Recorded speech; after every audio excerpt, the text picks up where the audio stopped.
መልክ ይስጠኝ እንጂ ሙያ ከሶሻል ሚዲያ ብላለች አንዷ። ማናት እንዳትልኝ። ለማንኛውም ጨጨብሳ መብላት አምሯችሁ በተለየ መልኩ ሰርታችሁ ሞክራችሁ ታውቃላችሁ? ሱሱ ወይም ሱሱ የምትባላለች ቲክታክ ላይ እና እሷ የምትሰራቸው የተለያዩ የአበሻ ምግቦች እንዴት አድርጋ ምኑን ከምኑ ሚክስ እንደምታደርገው አታውቁም።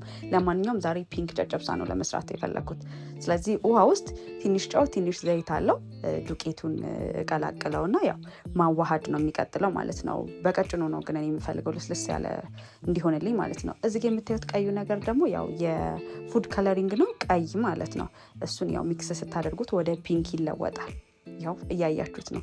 በነገራችሁ ላይ እጃችሁ ንጹህ እስከሆነ ድረስ ሊጥ ስታቦኩ ወይም ደግሞ እንደዚህ አይነት ውህድ ነገሮችን ስትሰሩ በእጃችሁ ቢሆን አሪፍ ነው። ካልሆነ ደግሞ በማንኪያም ወይም በዊስከር መጠቀም ትችላላችሁ። እኔ በእጄ ነው የተመቸኝ፣ ለዛ ነው በደንብ እንዲቀጥንልኝ ፈልጌ ነው። የሚጓጉሉ ነገሮችም ካሉት እሱን ለማስተካከል ብዬ ነው። በደንብ እንደዚህ ታዋህዱትና የተወሰነ ደቂቃ ሸፈን አድርጋችሁ ታስቀምጡታላችሁ። እስከዛ ምጣዳችሁ ይሰማል ማለት ነው። ምጣዳችሁ ልክ እንደዚህ ታሰሙትና በደንብ አድርጋችሁ ማሰስ ነው የሚጠበቅባችሁ፣ ያው እንዳይዝ ማለት ነው። እሱን ካሰሳችሁት በኋላ ያቀጠናችሁትን ሊጣችሁን ምጣዳችሁ ላይ ዞር አድርጋችሁ መጋገር ነው ከእናንተ የሚጠበቅባችሁ ማለት ነው። በጣም ስስ እንዲሆንላችሁ ማቅጠን ትችላላችሁ። እየገለበጣችሁ ያው ማብሰል ነው ማለት ነው ቂጣውን።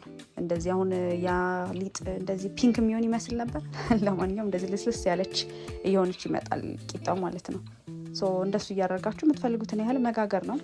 እንደምታዩት ጋግሬ ጨርሻለሁ። ያው ቁርጥርጥ ታደርጉና የምትፈልጉትን ያህል መጠን አሁንም ሳይበዛ ሳያንስ እንደምትፈልጉት አድርጋችሁ እቃችሁ ላይ ዘይትና በርበሬ ለወስ አድርጋችሁ የቀረውን ውህድም ደግሞ ላዩ ላይ ጨምሮ ማማሰል ነው። እዚህ ውስጥ ያው የተለያየ ቅመም፣ ዘይትና በርበሬ፣ ጨው ነው ያለው።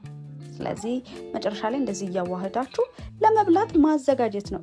ለማንኛውም ሲያዩት ያላማረ ነውና ነገሩ እንግዲህ የሰራራ ነውን እንብላ አይመስላችሁም? እንደዚህ አቅርቤዋለሁ። በቀይ የተሰራም ጨጨብሳ ነበረ። እዚህ ጋር ደግሞ የሰራሁት ፒንኩን ጨምሬበታለሁ። ስለዚህ ሁለቱንም አቅርባችሁ ጥርግ አድርጋችሁ መብላት ነው። በቃ ሲያምር ከለሩ፣ በዛ ላይ ስስነቱ ያስታውቃል። በቃ ጠቅለል አድርጋችሁ ለምን አትጎርሱም ነው የሚያስብላችሁ። እኔማ አልያዘልኝ እኮ ሹካውን ምን እንደሆነ አልገባኝም። እንዴ እንዳልበላ ፈልጎ ነው እንዴ? በቃ አልገባችሁም እንዴት እንደሚጣፍጥ። በቃ ሞክሩት። እኔ እንዴት እንደምላችሁ አላውቅም። ሞክሩትና መስክሩ ራሳችሁ። በቃ ጨጨብሳ ቢላችሁ ጨጨብሳ ነው እንዴ? ያውን ፒንክ ጨጨብሳ ብቻ ጥርግ አድርጋችሁ ነው የምትበሉት።